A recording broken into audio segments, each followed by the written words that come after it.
racetrack first date is wildly underrated, okay? Especially if you like the racetrack, because you're introducing something to her that matters to you, right? Yeah. And at the same time, it is clearly going to be not the most comfortable situation for her, so you get to see how she responds inside that. But don't worry, there are cocktails. There's usually decent food. You get to dress up, and it fits with the overall decor. It's not an expensive first date because it doesn't cost a ton to go to these racetracks, so you're not, like, over-investing financially. It's a lot cheaper than dinner, let me tell you. You guys can win money, which often can, get all the adrenaline going and everyone gets hopped up and happy. It's a underrated first date. Your wife was the first date at the racetrack? No, it wasn't. Probably why you're married. This is VSiN at the Track. Now here's your hosts, Mike Somich and Aaron Halterman. Welcome in here, VSiN at the Track. I am Mike Somich. He is Aaron Halterman, and we are presented by First Bet Racing. Head over to firstbet.com. Use promo code VSiN250 to get an exclusive sign-up bonus of $250. And Mr. Halterman, we're in the doldrums of racing here as we wait for every horse to get a year older on January 1st, but we do have some interesting stuff going on. We talked about it a little last week. We're going to focus on what horses we think may be on the Triple Crown trail as we move forward. So we're going to talk about 3 of our future stars that we have listed for this week. We're going to talk a little bit of jockey news here as Jose Ortiz decides to switch his tack over to Oaklawn Park. We've got our first political conversation as Dale Romans enters the picture to run for the U.S. Senate. We talk a little bit about some horses that we are in the news, Disco Time and Gezora here, that are making interesting moves heading into the 2026 season. Sovereignty, we still don't know. We got race previews. We got best bets. We got a little bit of everything. Mr. Halterman, how you doing here on a exciting episode of VSiN at the Track? It's going to be a different one for sure with some of those topics we'll talk about. Yeah, it's nice to kind of get back in the handicapping side of it as well. I love the Breeders' Cup. It is amazing. I think it's our best event all year. But it's over, and it's time to move on. And like you said, it's time to look towards the Kentucky Derby of 2026 and also just, handicapping races week in and week out on the show. So it's nice to be back, and I can't wait to get your thoughts on a couple things we're going to talk about here pretty quick. Oh, I love it. I like it when Aaron is interested in what I'm going to come up with here as we go through this. I got in trouble yesterday for a hot take that's like not a really hot take, but just a little hot take in the football. You can check that over on VSiN Primetime in the Wednesday episode if you want to find out what I'm talking about. But let's kick it off here with the news. Luis Saez headed to Oaklawn Park to ride in the winter months. You know Oaklawn better than I do. It's your home track, the one you love. I always joke that I can't wait for their turf racing to start. P.S. They don't have a turf course, so it's never going to start. What do you make of Luis Saez, who had been doing, he had, how do I put this properly? He was awesome a couple years ago in Florida and up in New York. It seems like he's kind of fallen back a little bit, now changing tack there to go to Oaklawn. Yeah, I think you're right. Still a very solid rider, still a guy you can rely on. But, yeah, maybe, he's getting overshadowed by the Ortiz brothers, by, Flavian Pratt, things like that. This will be a welcome addition to this Oaklawn jockey colony, Mike. And I think, there's a few struggles at Oaklawn that's always very tough. It's winter racing. That's tough. The track conditions are tough. The Arkansas bred horses are very tough to handicap a lot of times. But the jockey colony there at Oaklawn is middle of the road, let's call it. And to have a guy like this, I think stabilizes some things, right? He's going to get a lot of good mounts, and it's going to be him out there really getting those good mounts, riding for the good barns. You're going to have a good feel for him. So it's a welcome addition. I love Oaklawn. It is my home track. It is the reason I'm sitting here today with you and everything that's happened with Racing Dudes. It's Oaklawn that really started it. But yeah, the jockey colony, you get a lot of up-and-comers who start to get good, and then they go somewhere else, and then you kind of get guys that maybe are a little bit past their prime, but they're good right there. And then you have like Ricardo Santana, who's obviously very good. So anyway, to get Luis Saez into this situation is great. It's a welcome addition. Happy that he's coming to Oaklawn. Santana or Saez, who you got? Saez for me. Yep, I agree. I actually think this is a great move for Saez. First off, you mentioned the mounts. He's going to get a lot better mounts at Oaklawn than he was going to get down at Gulfstream Park or up in New York, depending on where he decided to stay there. I also think the track, and you could verify or completely make fun of me here, I think the track actually plays to Saez's style. He is a forward-placed jockey. He wants to get the horse injected with speed, wants the horse to be forwardly placed. When you're handicapping Oaklawn, you want to be toward the lead unless you're going to get a situation where there's a pace meltdown. So I think the Saez style fits very well with the style of track you have down there at Oaklawn as well. Yeah, I would totally agree with you. I think the only time the track does not play to speed is when it is very sloppy. And then you could see some closers. And then it's more of a rail bias than it is a closer's bias. You just tend to see it a little bit more. Most days it is going to play to his style. Not every day. Like I said, the weather does kind of mess with that track more than other. But yeah, I totally agree with you. Especially when you get, further in the meet where you're getting more dry tracks over and over. If speed's what you want, Saez should fit that pretty well. And look, here's the deal. The other part of it is, okay, yeah, we're saying now, the Ortiz brothers, Pratt, maybe stealing some mounts. You could go down here, and if you're riding first call for 2 or 3 of the really good barns, the purses are more than anywhere else in the country. So you can get a lot of good horses and make a lot of money during the winter months. You also have a better chance at a Derby mount if you're Saez as well. I think that's the other part of this that you have to at least discuss, because you're going to get the best 2-year-olds at Oaklawn. Saez will get a lot of those mounts, right? Whereas if you're down in Florida, you're not going to get the best 2-year-olds from a lot of the barns. When you're up in New York, you're probably not going to get the best 2-year-olds from a lot of the barns. At Oaklawn, he is going to get a shot at some of the best 2-year-olds and then early 3-year-olds that go through that racetrack over the winter. And that gives him an opportunity to possibly get a Derby mount as well. That is, we'll say, top half of the field. So I think that's a positive move for him as well. In an interesting move, Dale Romans announces his run for the Senate in Kentucky. I believe he is competing for the seat that Mitch McConnell has, which, interesting. We'll see how that goes. We're not going to get political here because I don't even want to deal with that crap. But what's your original take when Dale Romans announced he is going to make a Senate run? Look, I put this on the list of things to talk about to start because it's just bizarre. I don't have a thought really other than that's not something I thought I would have read yesterday that I read. And honestly, other than when big time races are happening, I got more horse racing friends texting me this story than hardly anything else because it's just so crazy. Dale Romans is a very opinionated guy. He's a very open guy. I've actually hung out with Dale Romans a couple times on the backstretch after big races. He's a super, super nice guy, Mike. I don't think he's a politician. I'm just going to put that out there. I don't know what to make of it. I think he would be a disaster. No offense to Dale Romans, who I actually like, but I don't think he should be doing this. I would love him for him to win, and I'm Me too. It is not completely out of the realm of possibility. We see Tommy Tuberville take over a U.S. Senate seat after being a head football coach. He would be running in Kentucky. If you're going to run in one state as a racing trainer, Kentucky's probably the state you want to be running in. Probably be good for bettors out there as well. As you know, there's some tax litigation that is currently not great for people who bet all the time. He would be obviously focused on that for a specific reason, and also would be interesting to see him when you do have things like his and all those the political side of horse racing involved up there on the Hill.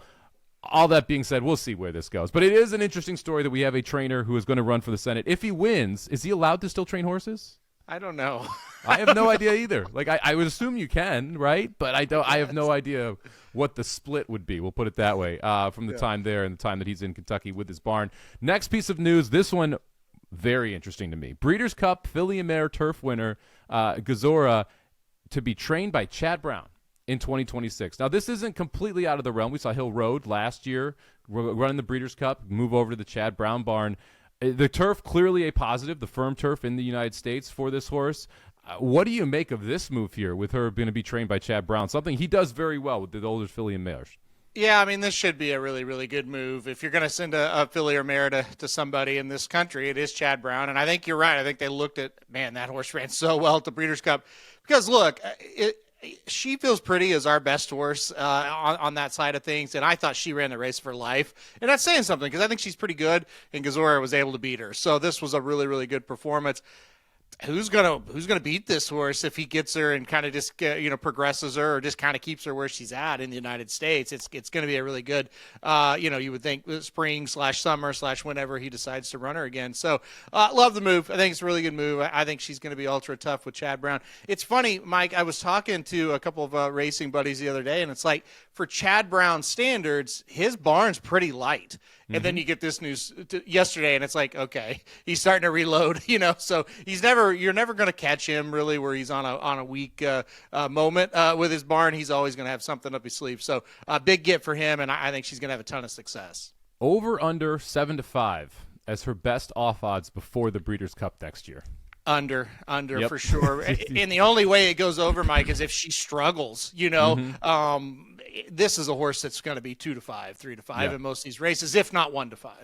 She's going to be heavily, heavily bet after that performance in the Breeders' Cup, what we saw her do overseas, and now entering the Chad Brown barn. He is going to place her in fields that are probably going to be, 6-7 horses for the majority of the season, heading into the Breeders' Cup, where she will try and repeat as the Breeders' Cup winner. I assume that's the long-term plan. We got a Brad Cox horse we got to talk about. Disco Time drops a 107 beyer on the Dwyer Stakes, wins for fun, and is headed to the Saudi Cup next. Is Disco Time a competitor long-term in the older males division? Well, I think he's very interesting. And here's what happened. If you kind of forgotten about him, or you're like, man, that sounds familiar, but I don't remember him. So here's what he did. He won a maiden, and then he went right to the Lecomte down at Fairgrounds, and he won.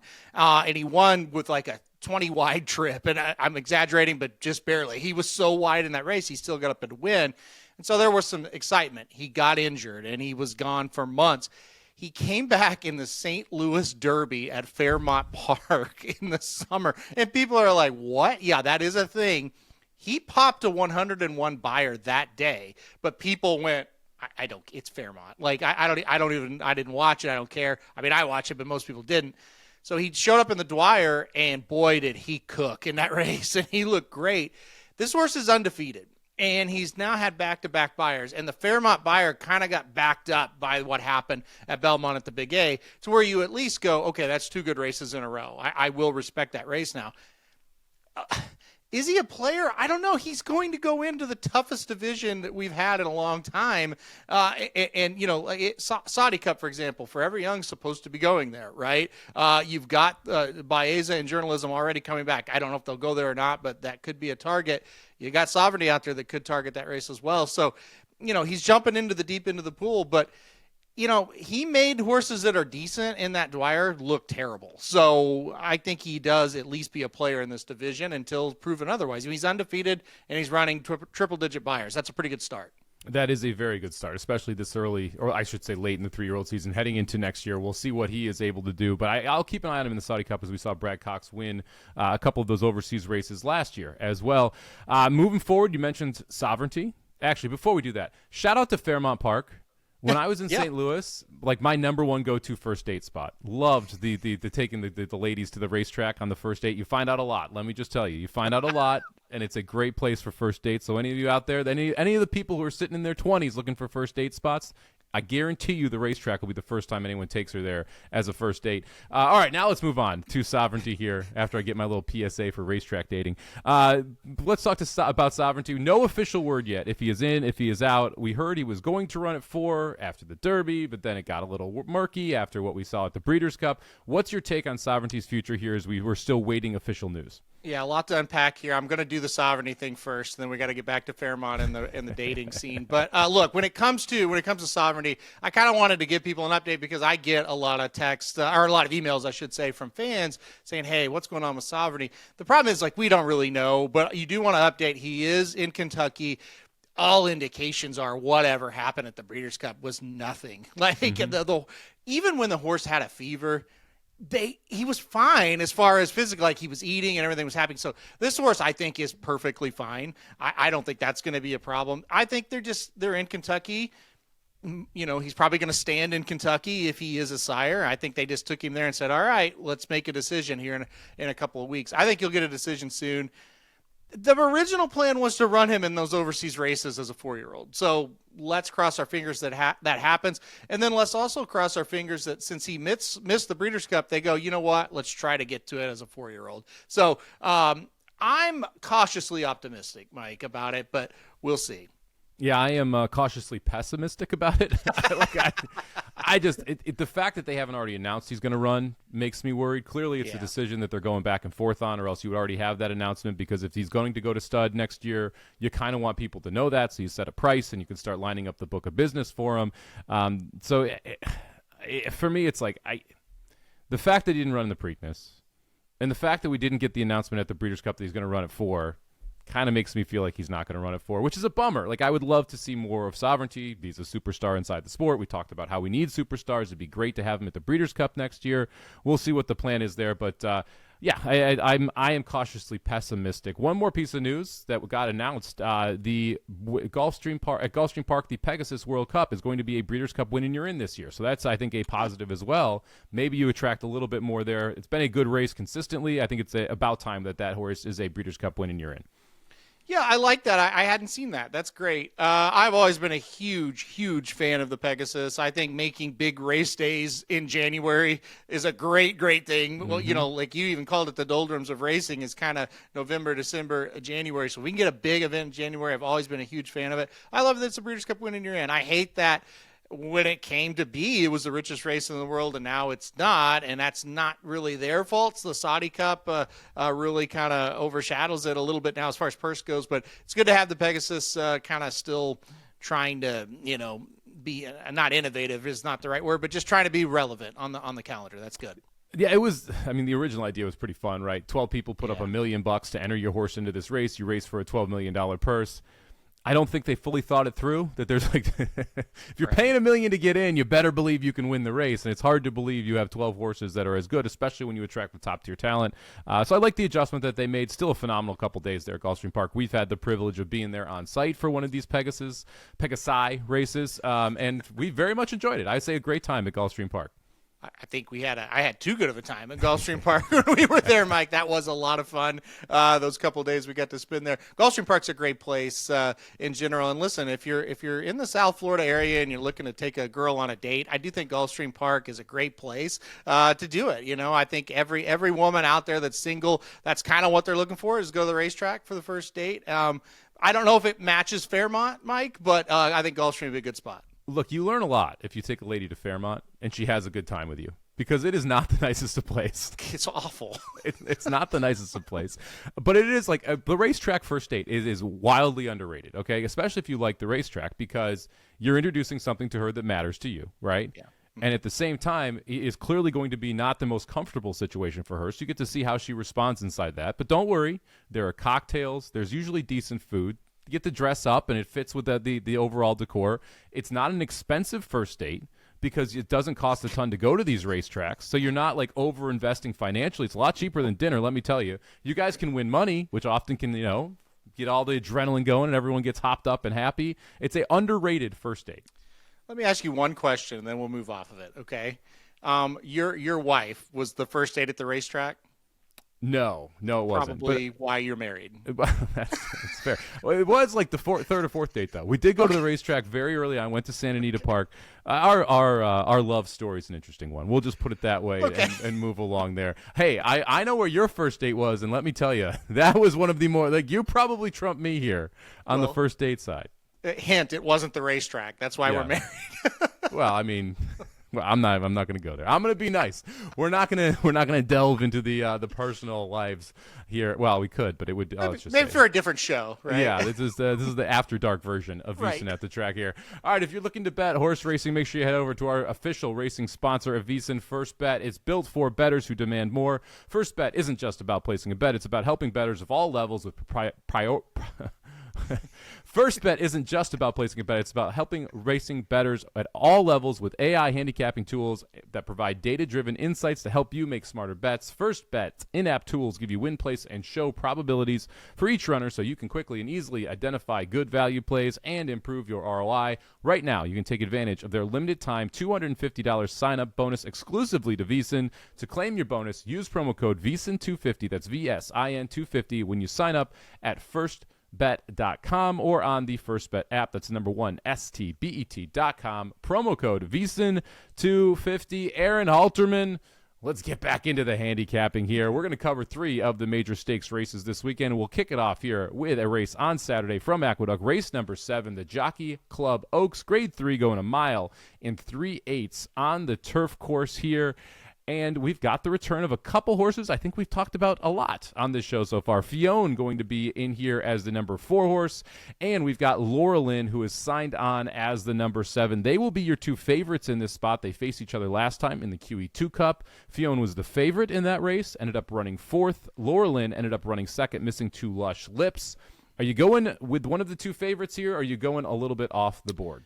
Yeah, I've got to go with one of the two favorites on top here, and I am going to go with the number 4 Fione once again. I did back Fione against Laura Lynn last time out. Neither horse won. Lush Lips won, which is another horse we kind of liked, but Laura Lynn did finish ahead of Fione. But if you go back and watch that race, and you go back and kind of watch Keeneland in general during the fall, during the fall, I had that right. It definitely.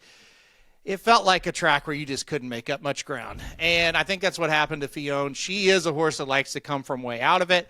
And look, she made up some ground, just not enough. She fell all the way back to 8th. She ended up finishing 4th. I think this track will play a little bit more kinder to Fione up at Aqueduct. So I'm going to go to number 4 Fione on top. You look at that QE2 last time out, the first top three horses that were in the 1, 2, 3 at the beginning, they were the horses that made up the trifecta at the end. So give me Fione one more time here. I think she turns the tables.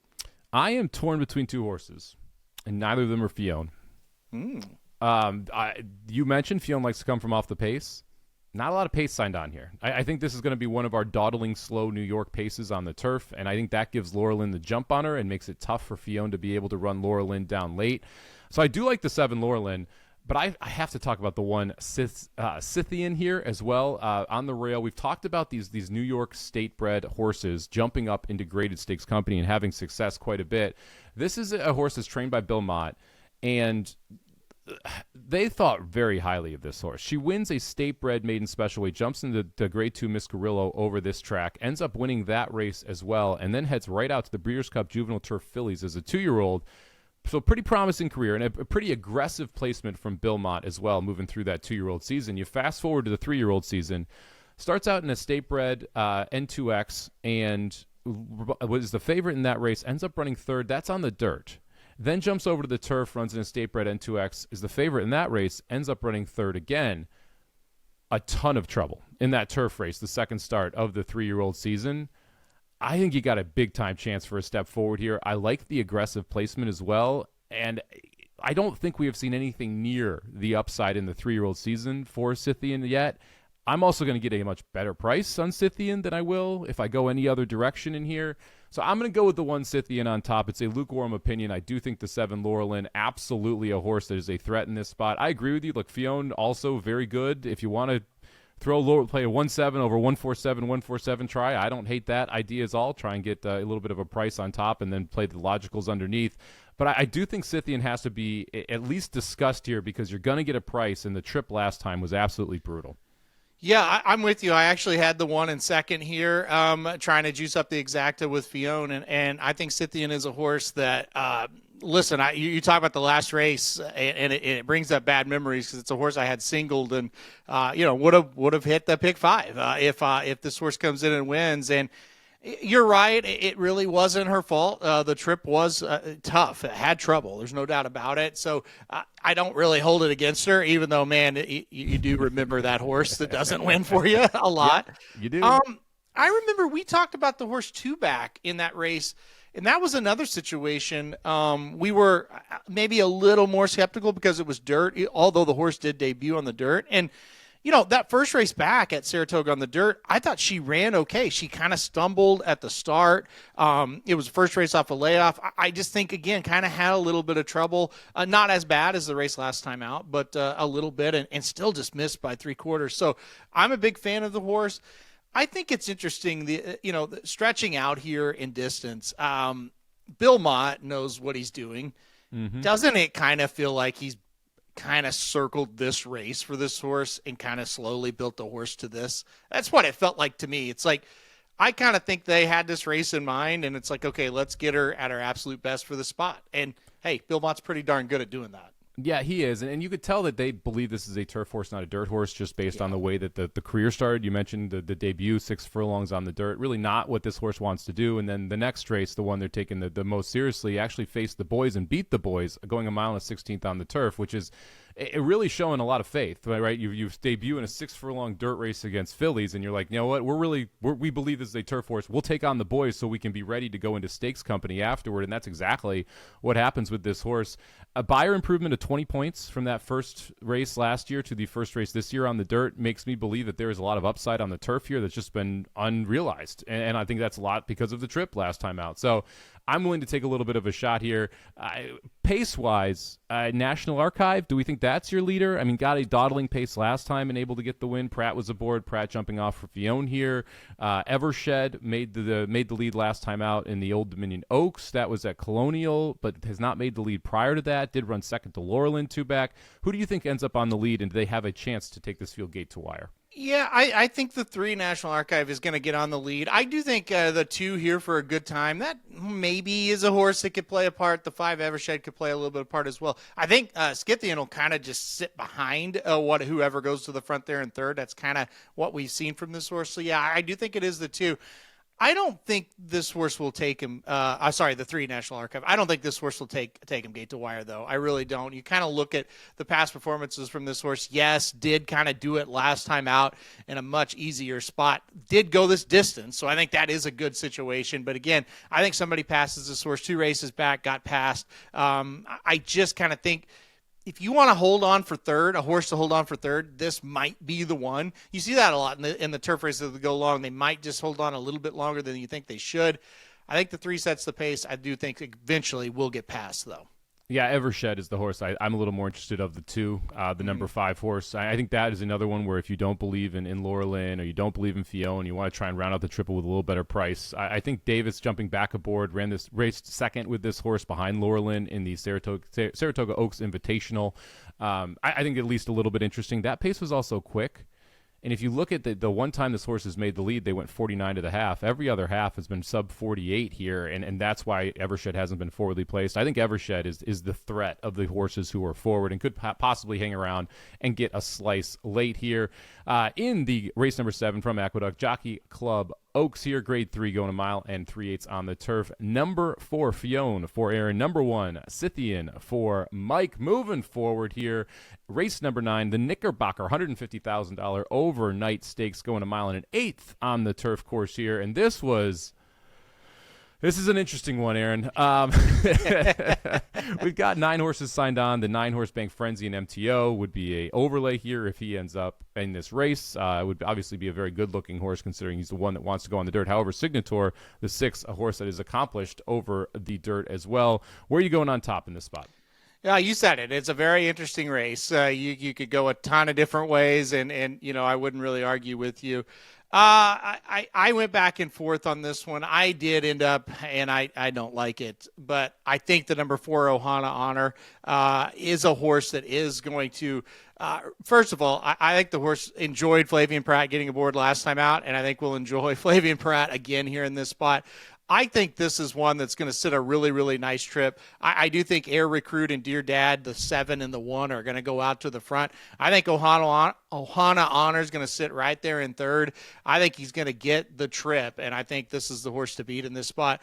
Now, you look and you go, man, a lot of races where this horse just hasn't been able to get the job done. This is the easiest race this horse has been in a while, in my opinion. I know last time out did fail as a favorite. I don't think wanted to go 12 furlongs. I think we're getting back to a pretty good distance for Ohana Honor. So give me the 4 in this spot because Flavien Prat's aboard, and I really trust he's going to get the best trip. Yeah, I mean, the Pratt aspect of this is the one real reason why I don't necessarily love the idea of fading Ohana Honor. Ohana Honor and Tricari are the 2 horses that have the most class in this field. I'm just worried the price is going to be bad on Ohana Honor. And it's not that I don't think the horse is capable, but this is a horse that is 1 for 8 in 2024 and 2025. The 1 win came at the N2X allowance level at Keeneland, going a mile and a half in a gate-to-wire performance where the Ohana Honor was the favorite and kind of had everything his own way. I just can't do it. That was just I get it. I understand if you like Ohana Honor. I understand if you want to go short and pick 4, pick 5 here and use Ohana Honor. I want to go to a little bit of a price here. I think I'm going to get that with Air Recruit, who is up or entering for Delacour here. Dylan Davis riding. The last time out at Kentucky Downs, just draw a line through that race. This is a horse that, was forwardly placed, got shuffled back, was only 2 lengths off the lead at the half-mile point, got shuffled to 6th back in 10th place, and then kind of made a read rally and tried to pass some tired horses, was 4-5 wide in that race as well. You go back to the 2 races prior to that at Monmouth and Colonial. This horse absolutely fits with the rest of this field. But if you go back to that 2-year-old season, I feel like I'm a kind of similar broken record to what I talked about last time here. But in that 2-year-old season, this is a horse that debuted at 5.5, got the win, ran in a couple overnight stakes, was impressive in the Laurel Futurity, jumps into the Breeders' Cup Juvenile Turf, ends up running 7th after setting the pace. Now fast forward to this year, and or 2 years, because this is a horse that ran at 2 and then skipped the 3-year-old season. Was very good on debut at Colonial, was very good at Monmouth the next race out, and then ran into that race at Kentucky Downs. I think we get back to a situation where Air Recruit kind of facing horses that fit at the level at a racetrack the horse should be able to handle. So I'll go with a little bit better of a price here in Air Recruit. You mentioned you expect Air Recruit to be forward with the number 1 Dear Dad. Any interest in Air Recruit here? Yeah, a lot of interest. I have the horse in second, and I am with you on this, a lot of what you said. And look, I think here's the deal. Drawing outside of Dear Dad, who I think is the other speed in the race, I think that's very good. You can kind of just, Dylan Davis, who I love as a jockey, can kind of just do whatever he kind of thinks is best, and I think that's good. This is a weird horse, right? Kind of everywhere. Like you mentioned it, Colonial, Laurel, Monmouth, Saratoga, Kentucky Downs. And I think that's why I just have a hard time getting a good feel for, okay, who really is this horse? A lot of times you look at a horse, it's like, okay, they're on the Naira circuit, or okay, they're at Churchill and Oaklawn and that circuit. This is a weird one where we're kind of everywhere. I wish we would have ran a little bit better at the Breeders' Cup, but hey, that's a tough spot. I'm with you on the Kentucky Downs saying wish we could have seen a little more from the horse, but again, weird place. I just really think if this horse gets out in front, we could see a gate to wire effort, and that's why I do like the 7 Air Recruit. I've got him in second. It was kind of debating between those two, so I'm kind of with you. I don't dislike this horse at all. I don't know what price we're going to get on any of these. I wish we had the morning line. It's questionable. I think Air Recruit could be 3 or 4 to 1 in this spot. Oh, I think you're getting. I think Ohana Honor is going to be 6-5.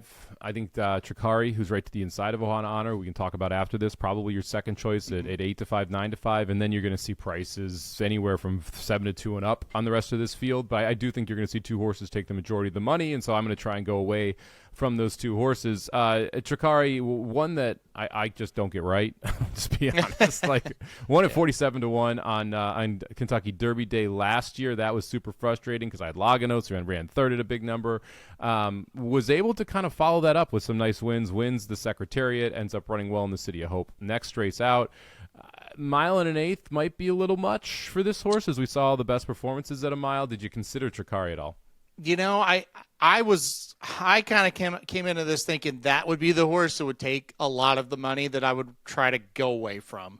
I'm with you. I do think Ohana Honor will take money as well. I thought Tricari might take the most of it. I don't dislike this horse, but I just never have been fully on board with this one. Had a couple of nice wins as a 3-year-old, but hasn't won in a while. I don't know. I just thought this is one we could kind of get around. Maybe if you want to play tries, this is one to put in, but exacta or wins, I just went elsewhere. Don't have a ton of thoughts on this one. Well, I have a ton of thoughts, but I don't have a ton of love at what I think will be a short price. I would just rather try to go away. And look, while we're talking to prices, I thought the number 1 Dear Dad, kind of the same vein as Air Recruit. If we can get the trip, like you could be speed on the rail and look up and go, wait a second, this horse is loose. I'd kind of rather take a shot with a horse like that versus Tricari.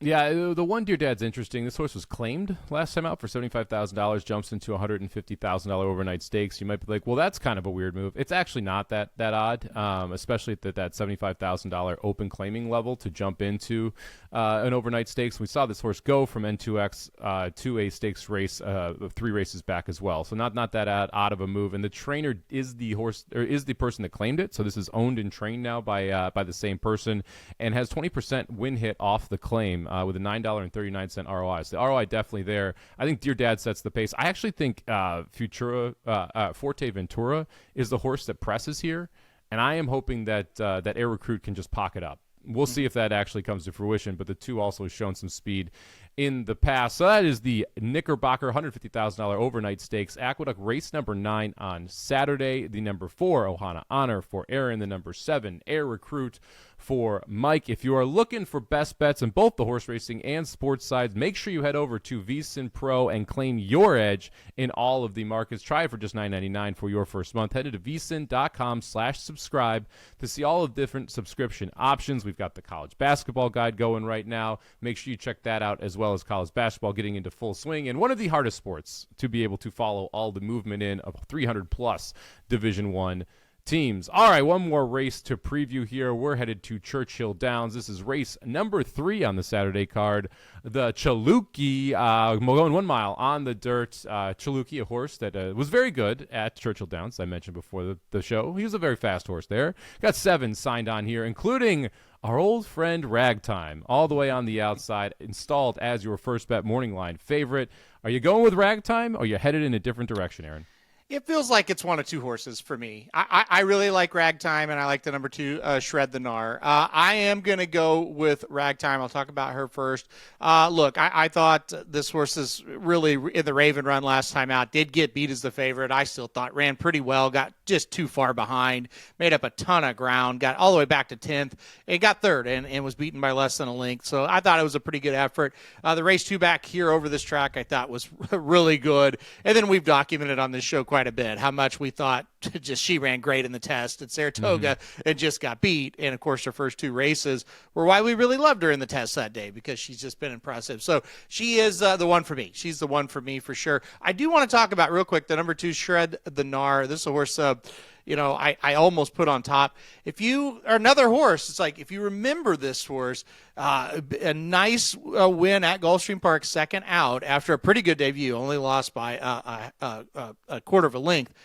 She ran on, I believe it was Kentucky Oaks Day on the undercard and won by 7 lengths in one of those allowance races they have very early on the card for those Oaks and Derby cards.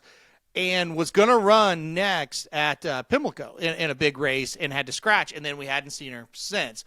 This was a horse they were super excited and high on, and then, it just we hadn't seen her. She got hurt. I don't know what she'll do. This is a really tough first out race to face Ragtime after, not running in a while. So I just went to Ragtime because I liked her so much. I will say this, if Ragtime wasn't in the race, though, I wouldn't have any problem playing her off a layoff against these other horses. So Shred the Gnar I think is interesting, but I like Ragtime on top. I'll tell you what Shred the Gnar is going to do. She's going to win. Give me the number 2. This is your speed of the speed in a race, which I don't really fear any of the other speed. One Magic Filly, the 6th horse, is the only other horse that would go to the lead. One Magic Filly has never been in the lead at the first call. So I don't see why this time we're going to magically see One Magic Filly make the lead at first call. And if that is the case, then it feels like Shed the Gnar is going to get the absolute trip here. I don't think a mile is going to be a problem for the number 7 Ragtime, but I think it is relevant to note this is the first time Ragtime is going to go a mile. This is a horse that's been 5 races, all 7 furlongs, handled that distance very well, is a closer at 7, so most people would say, well, that 8th furlong, not going to be an issue. I would tend to agree with that sentiment, but I at least want to mention that Ragtime never gone a mile before. The knock for me on Shed the Gnar, if you're gonna be really negative on this horse, has drawn very well in every race, draws well again here, and that win at Churchill Downs is going a mile and 16th, so short stretch at Churchill Downs, where if you make the lead and you're able to kind of repel the horse that's sitting in second, you generally are going to win those races as speed. She was able to do that. I just think she was ultra impressive. This was a horse, you mentioned it, that was highly thought of. Brian Lynch starting out very well here at Churchill Downs in this meet. This is a trainer that's effective off this type of layoff, 15%, $3.68 ROI. Also, and this is a big part for me, has not missed a work since well before October. This is a horse that is coming back, but has been training well up to the comeback and is clearly healthy at this point. So I'll take a little bit of a price here. Give me the 2 Shred the Gnar on top. I know you like the 2 as well. I have the 7 in second, so we're just flip-flopping the exacta. If it isn't one of those 2, if it is a bigger price, where are you going here? Yeah, I guess it's the number 1 Impel. That's the horse I like, in third. And again, this is kind of one of those races. We talked about it last time. It's like, hey, let's try to get away from one of these favorites and try. I just don't think that's a thing you can do here. I think it's going to be a logical winner. So Impel is who I had in third. I've liked this horse off and on throughout the career. She kind of disappointed after some really good debuts or a really good debut as a 3-year-old, and kind of looked like a horse that was going to be on the rise, and then didn't do much. Seems to regain the form the last couple of races. Last time out in the Gallant Bloom didn't run all that well, but the 2 races before, going this distance of 8 furlongs, ran pretty well. So I think that's the one that can kind of pull the quote unquote upset. I don't know what she's going to be. She's 9-2 morning line. You're probably going to get around that, so it's not a huge upset. I just think the rest of them, I'm kind of with you on One Magic Filly. I don't want to back her at like 3-1. I just don't think she's as good as these horses we've just talked about. So look for Impel at 9-2 if you want to take a little bit of a shot. I don't think that's a bad play. I am going to go with the Old Wily Vet. There's a little bit of a price here. The number 3, Literate. First time Brad Cox. Obviously, that's a positive. And a horse that's been running a lot on the synthetic. Getting back to the faster. Last time this horse ran on the faster, it was at Churchill Downs in the Grade 1 La Troyenne. I'm willing to forgive that because that was probably better than what she should have been running against. 2 back, going a mile at Gulfstream Park, gets a win, it pops an 87 beyer, which is very much competitive if you can improve a little bit off that with this group. And again, first time Brad Cox, he's 34% when horses enter his barn, $2.18 ROI. And guess who jumps aboard? Irad Ortiz. 10-1 Brad Cox, Irad Ortiz in a field that, yes, there's a couple horses we like, but after that, there's really not much here. Why not take a shot underneath? To me, the number 3, Literate, the horse that I want to take a little bit of a play with if I'm looking for trifectas, or if I'm even trying to upset the apple cart and just go 2-3 here in a pick 5. This will be interesting because I circled this horse and kind of wrote, just keep an eye on him, because I don't think this is her race, and I get why hey, long shot, let's do it. I get it. But it is interesting that the horse goes to Brad Cox, and it's almost like, okay, let's get it out with her now, and then let's kind of see where she falls, because she's got I could see why they ran her on the synthetic and on the turf, because she does have a pretty good turf pedigree. Is there a race with her name on it down at Fairgrounds on the turf, right? Do they have some thoughts like that? Because that's where Brad Cox will go next. So I think this is a very interesting horse. This horse has, you laid it out. This horse at times can show some talent. It can show a big race, and it could happen in this spot. I just think it's a weird spot. I think it's kind of a let's see what we have, and then could it be Turfway even that you go with next on the synthetic or Fairgrounds next with this horse? Yeah, I think this is an aggressive placement. 5 straight graded stakes, 2 grade 1s, and you're not been successful. You did win a grade 3 up at Woodbine, but not been overly successful, especially in the grade 1s, but overmatched there. 60-1, 40-1 in those 2 races. This is a spot. I don't think you had to place this horse in this spot, and I don't think Irad had to ride. And so the fact that you were placing this horse into graded stakes on the dirt, first time in the Brad Cox barn, the fact that Irad takes the call, to me tells me there might be something there. So a little interest in the 3 Literate, but the number 2, Shred the Gnar, for me here in the grade 3 Chilukki, race number 3, Churchill Downs on Saturday. Aaron going with the number 7, Ragtime, horse that I love, and I have in second, but just wanted to go for a little bit better of a price there at Churchill Downs. Now, if you're betting these races or any races, make sure to head over to our presenting sponsor, First Bet. It is built for bettors who demand more. Right now, they are offering a $250 sign-up bonus. Just use the promo code VEASAN250 when you sign up on the First Bet app or at firstbet.com. That's number 1, STBET.com. Promo code VEASAN250, $50 better than the standard offer as well. So if you head over there, don't use the standard offer. Make sure you use VEASAN, VSIN 250 to sign up today. Now, before we get into best bets, we are going to go with a little bit of future stars, rising stars, horses we want to watch. We talked about how wide open this Kentucky Derby trail was last week, and the fact that neither of us really believe in your Breeders' Cup Futurity winner, Ted Noffey, as a horse that is going to be there when we get to the first Saturday. I shouldn't say that. We both believe he'll be there. Well, there's not much behind him. So we've got to try and find some horses who are moving up the ranks here. And we're going to start out with a horse who debuted at Keeneland back in October. Further Ado, very impressive Keeneland race, or maiden special weight winner over at Keeneland. I'll let you kick it off here. What did you like about Further Ado? Yeah, so we're trying to keep it current going forward, but since this is the first week we're doing it, I thought this is one we need to mention because I get a lot of messages. Hey, where's he going to go next? How good was that performance? So if you missed it, debuted at Keeneland and won by 20 links. Or no, I'm sorry, did not debut at Keeneland. Broke the maiden at Keeneland and won by 20 links last time out. Here's the deal. This is a weird horse. So the horse is by Gun Runner out of Sky Mesa Mare. So it does sound like, hey, I mean, pedigree-wise, we should be good going along. Two kind of lackluster efforts up at Saratoga over the summer. Didn't run all that well in either one of them. Got fifth, got third, and kind of was under the radar. Showed up at Keeneland, and like I said, just absolutely dominated a maiden special weight. Who is the real Further Ado? I think that's the question that's going to be answered next, because a couple of lackluster efforts, but the stretch out to a mile and 16th, horse looked pretty good to win by 20, so we're going to probably see him next in the stakes, I would imagine. I wonder if it's the Kentucky Jockey Club coming up on Thanksgiving kind of weekend. That could be a spot. He is working out. I had a couple works since that win. So that's the first one you got to look at. That's the one everybody's talking about. Further Ado, 20-length winner, third start at Keeneland. Yeah, from a buzz scale, Further Ado is like a 9 on the buzz scale. People very much believe that horse is going to be at least a player in the preps. We'll see what happens moving forward from there, but a horse that you definitely need to keep your eye on there as we move forward toward the 3-year-old season. Now let's talk about two maiden special weight winners, November 9th over at Aqueduct. So this was last Saturday at Aqueduct, and you called one out. I called the other out.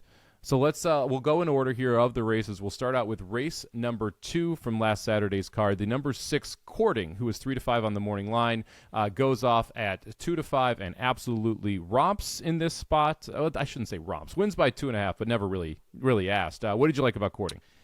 Well, the race was not overly impressive. I'll start with that. So Courting is by Curlin out of a Bernardini mare named Cavorting, and Cavorting was a very good horse in her own right. I believe this was a I had it wrote down. Yeah, $5 million purchase at auction. And with that pedigree, you can see why. I didn't love the race until the end of the race. I thought this horse was kind of sluggish, I would say, for most of the race. The final, let's say, 100 yards, and then after the wire, I thought the horse really woke up. I think the horse needs long, quick. I think we need to go a mile 16th, maybe go down to fairgrounds where they run longer races earlier in the season, because it seems like this horse is just getting going when he hits the wire. So, like the gallop out, the speed figure is not going to impress you one bit, but if you watch the replay, it's like I think there's more there. I think the horse is still learning. I think we're going to get better going longer. So, Courting was one I did want to point out. Great pedigree. Should get better going long. Yeah, great family as well, and it supports your long theory. Full brother to Clairiere, multiple Grade 1 dirt router, 8 wins, earned $3.2 million on the track. She was very good at 3. She liked going 2 turns. All of those things would point toward Courting improving moving forward. This is a horse that looks like is going to go through the New York circuit when trying to qualify for the Kentucky Derby. We'll see. I think Remsen was what I saw possibly next year for Courting, so we'll keep an eye there on that Todd Pletcher trainee. Let's fast forward 3 races. Race number 5 on Sunday's Aqueduct card here, November 9th.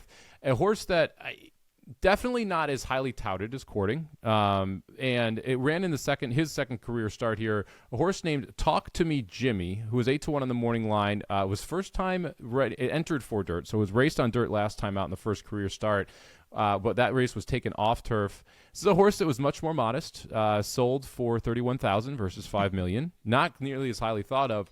But I wanted to mention specifically because of the time. Talk to Me Jimmy, the beyer comes back 73, improves drastically off the 51, which is something we kind of see regularly here. In the first race was 8 wide, or it was 8 of 8 out of the gate, was 5 wide into the stretch. This is a horse that actually beat Courting by almost a full second 3 races later, stopping the clock at the same distance. I'm not sure this is a horse that long-term is a Kentucky Derby threat, but I think this is one that you kind of want to at least put on your radar in the New York circuit because the time was very good. Now, will the mile and an eighth, mile and a half, will all the longer distances be as good for Talk to Me Jimmy as Courting? Probably not, but we do have a mile stakes race up there with Derby points on the line at Aqueduct, which he may play a role in moving forward. Yeah, I think it's a great horse to point out. To me, if you just said, okay, watch Courting, watch Talk to Me Jimmy, you don't know anything about him watch this race that they ran on the same day. Talk to Me Jimmy was more impressive to me in just the race itself. Now, again, like you said, the pedigree's not really there, but, I do think it's a horse that showed a lot of talent. I'm kind of with you. I think some of those early New York races will be very interesting for Talk to Me Jimmy. And I think this is a horse of the future. Even if it ends up just being, hey, we're going to run in New York bred races.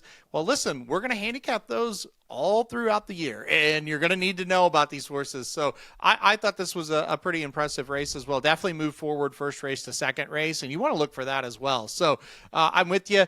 It's interesting. Like we talked about courting and going maybe to the Rimson, which is 1 1/8 miles. And then there's, a race, like you said, called the Jerome at 1 mile to start the year up in New York. Maybe that's where this horse could go. So, the interesting horse I thought was very impressive. Yeah, Talk to Me Jimmy also added blinkers in that race. Rudy Rod, just 5% with blinkers on. 55 efforts, only 5% win percentage. So interesting the horse took that big of a step forward, adding the blinkers. So one that you want to at least put on the radar there. Of the three, Further Ado, I would say, is the most likely to make the gate. Courting the second most likely, and Talk to Me Jimmy the third. I would say that's probably right, and I would say that's probably fair. The one thing I want to be very careful of is and I've fallen for these horses in the past. I'm gonna take a more modest approach. The crazy blowout maiden win. Let's let them win again before we crown them the champion, right? And so that's what I like with courting. It's like, I want to see it one more time because we have 3 data points. 2 of them weren't that good, and then 1 was great. Let's make him be consistent. But to answer your question, Further Ado at this point does look a lot more kind of ahead of the game versus the other 2 we just talked about. I'm glad you said that because I'm trying to bait you into a tequila bet here. I'll give you Derby points head-to-head. You can have Further Ado. I'll take courting. And what's the stipulation? Just make the gate? No, Derby points. Whoever has more Derby points wins the bet. Gotcha. No, I'm not taking that because it's Brad Cox. You're killing me. I mean, Further Ado may be gone tomorrow. We don't know. So that's why I want to do it. I also like the breeding and courting, and it's a Pletcher horse. I like Pletcher more than Cox, and I think that's been kind of, if you've followed me for years doing this, like, you probably know I prefer the Pletcher string versus the Cox string, and you never really know where the Cox horses are going to go because he's got so many of them, whereas courting I know is going to be either in New York or Florida, and depending on how good he is, that will probably decide whether or not it is New York or Florida, as the best string will be down in Florida. All right, that is our 3 rising stars of the week. Make sure you keep an eye on Further Ado, courting, and Talk to Me Jimmy. Let's head over to the best bets. I'll kick it off here as I am going to go with a Friday race over at Del Mar. I'm going to go to race number 5, $25,000 claiming level here. Give me the number 3, Starry Night, 5-2 on the morning line for Jonathan Thomas, X-Men Racing, and Rispoli in the saddle here. This is a horse that has been a little bit everywhere. Has run at Woodbine, run at Kentucky Downs, run at Keeneland, run at Colonial a couple times, won back-to-back races, and now ships in here for a tag to Del Mar to try and compete for the win for the ship and win bonus, which they have down there, which is a big factor when you're handicapping some of these races because you have bonuses on the line. The first race, you get a purse bonus. You also get a bonus for every race run at Del Mar. This is a spot where I think that ship and your win bonus is one of the reasons we're seeing Starry Night in for $25,000 is you get the elevated purse. A horse who has some tactical speed but has also been able to show coming from off the pace. I think the pace will be a little faster than the last 2, but I do think Starry Night's going to be able to sit a very good trip. Love getting Rispoli on the lawn there at Del Mar as well. And the mile distance I actually think is right between the eyes for this horse who's run at 6.5 furlongs and also run at 1 1/8 miles. So give me the number 3, Starry Night, race number 5 at Del Mar on Friday, Aaron. I think it's a good one. I've got that horse on top as well. I'll give you a long shot to put in second underneath Starry Night as well. I like the number 8, Port Ellen, a little bit as well. Second off the claim for Blaine Wright, a trainer I really like, and getting Hernandez aboard. So, yeah, I do like the 3 on top, though. I'm with you. I think it's a good one. I looked at that one as well. The mile distance in the drop-in class should help out Port Ellen, the 8, 12-1 on the morning line. So the interesting spot there if you do want to go exacta. All right, let's head Saturday. Churchill Downs, race number 4 for your first best bet. Yeah, so if you don't know, at Churchill Downs on Saturday, it's kind of cool. They have what's called the Claiming Crown, and it's a bunch of races that are just for horses that meet different conditions within the claiming ranks. So it's kind of like, the Breeders' Cup for claiming horses, which is kind of cool. So I'm going to go Churchill Downs, or like I said, race 4, number 7, Concrete Glory for my first bet here. This is a horse that did win this race last year at Churchill Downs and did it very impressively. Won a couple of races since winning that one. this year. They tried graded stakes company with this horse. That did not work out. Last time out, dropped back to the allowance ranks, and the horse was able to get the job done.